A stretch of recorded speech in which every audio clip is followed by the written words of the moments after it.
guys, welcome back to our little handmade home. Today we're going to be making this Christmas wreath using nothing but yarn from Michael's and dollar store supplies. So let's get started.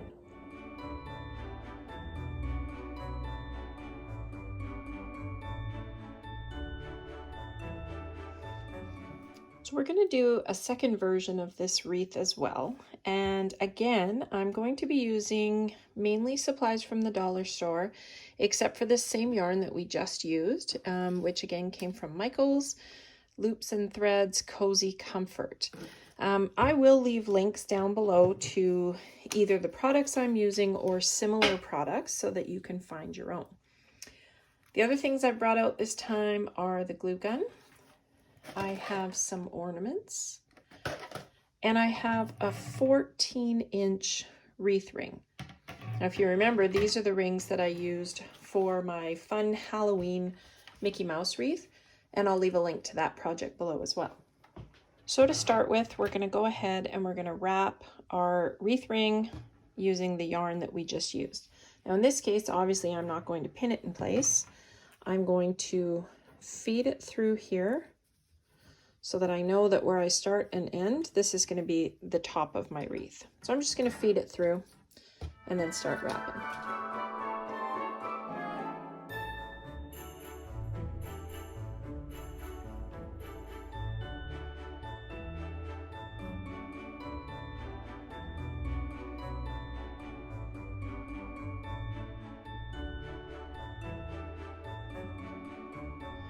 So once you get to here and you realize you've only got this much left to cover and you have this much yarn, you can go back and adjust if you want and make sure that you've got the full coverage that you want. These wreath forms have little picks on them in some spots, so you do have to be careful about how you pull the yarn over them and make sure that you're not going to catch it and snag things and possibly wreck it. The other thing that you can do is you can just keep wrapping and, maybe not quite as tight as you're doing on the first go round, but you can keep wrapping and actually make it a little thicker. Of course, if you're happy with your coverage, just clip it off there. I think that looks pretty good. So I'm just going to snip it off there. We're going to set that aside, and I'm just going to weave this into the pieces that are on the back. Just pull it through. And that is definitely not coming out. All right, so that's our wreath. Give it a good shake, fluff it up a little bit. And again, this is going to be our top section. Okay. So the next step then, once we have our wreath all completely wrapped, is we're going to use these little balls. Now these have a gold tip on them, which may or may not be easy to get off without breaking the ball. So I've decided to just leave them because I can put my hot glue onto this part and then push it down into the yarn. That's going to give it a really secure attachment to your wreath overall. And because we're hot gluing these into place, you're going to want to figure out how you want it to look. So you could do a pattern all the way around. You could do a couple of little clusters. You can do kind of whatever you like. The other thing that you can do is if you have some ribbon, you could maybe wrap the ribbon around, would be sort of cute, and then attach the red to it here and there. You could make some little bows, some cute little bows, and then tie those on and attach the balls to that. You could do all kinds of things. If you're trying out positioning and you're working with these glitter balls, if you don't like what you've done, just pull them off, flip your wreath upside down and give it a good shake. It's pretty secure, so it shouldn't go anywhere, but we all know the whole deal with glitter. So I'm going to start down here, and I'm just going to piece together a couple of little clusters because I think clusters are cute. I find them kind of fun. Now, of course, I've chosen the one spot where there's a seam in the wreath. And I like the 3 together.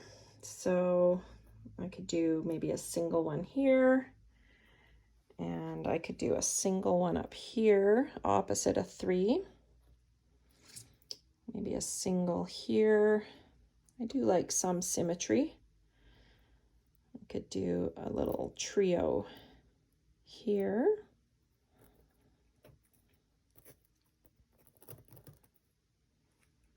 And then maybe another single.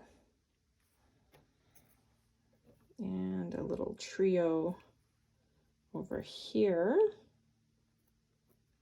And they don't all have to be the same. They don't have to be in the same spot or anything like that.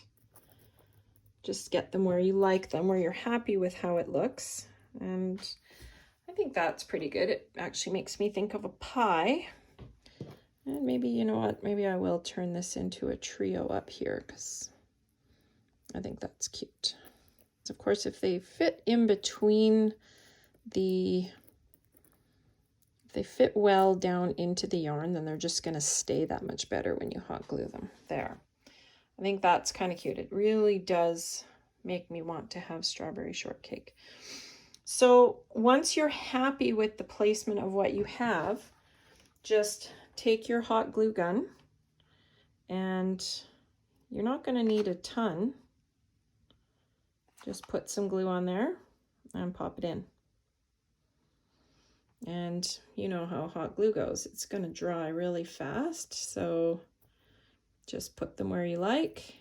And you know that it's a yarn wreath, so things could still move afterwards. So if you really want your clusters close together like I have them, or a different position that you really like, you can always glue the balls together too. So you just keep gluing until you've got them all the way around. And I'll leave a link down below to some different types of glue guns and some different options for yarn too, of course. Now, if this is the kind of project you really enjoy doing, go ahead and subscribe to my channel and turn on your notifications so that you find out when I'm releasing new videos. Took a bit of a hiatus for a while, but I'm back now. And the goal is to have a new video up every Monday. So if you want to craft along, go ahead and give us a follow. Now, as you can see, what I'm doing is I decided to go back and actually hot glue these together because I just think it looks a little nicer when they stay tight. You don't have to do that. What you could do is just leave them the way they are, if that's how you like them. You could add a little bit of greenery into them. You could put a small little berry of a different color on top if you have such a thing. Make it work for you.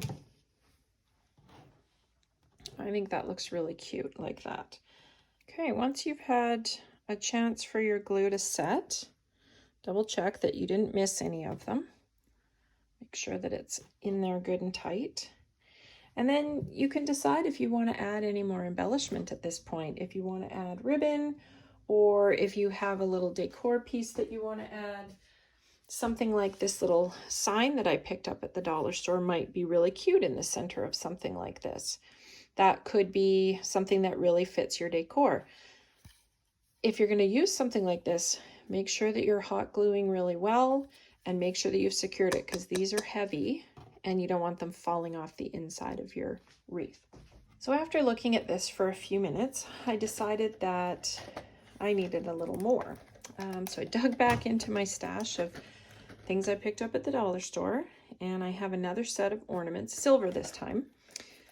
Red, silver, and white are basically my Christmas scheme, with a little bit of black and forest green thrown in for good measure. But primarily it's red, silver, and white. I'll be showing you before too long in a couple of videos how I style all of my bookshelves, tiered trays, and basically every space I can think of with my Christmas stuff.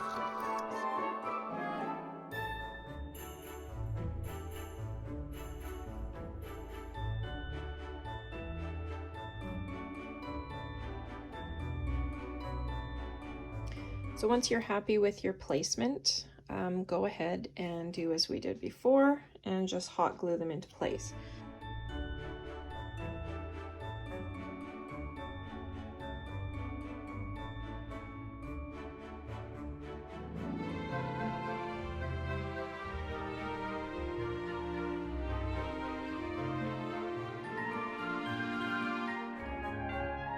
Okay, so there we go.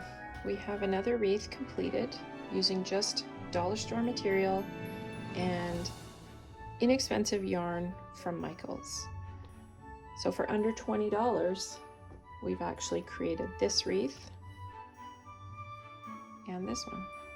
And that's a pretty good start on my Christmas decorating, I think. I hope you enjoyed today's video. I'm glad to have you along with me. As always, if I have links to products that I used today, they're going to be right down below in the description. And while you're flipping through there, go ahead and subscribe to the channel, turn on your notifications, and be sure that you don't miss my next video coming out next week. Thanks.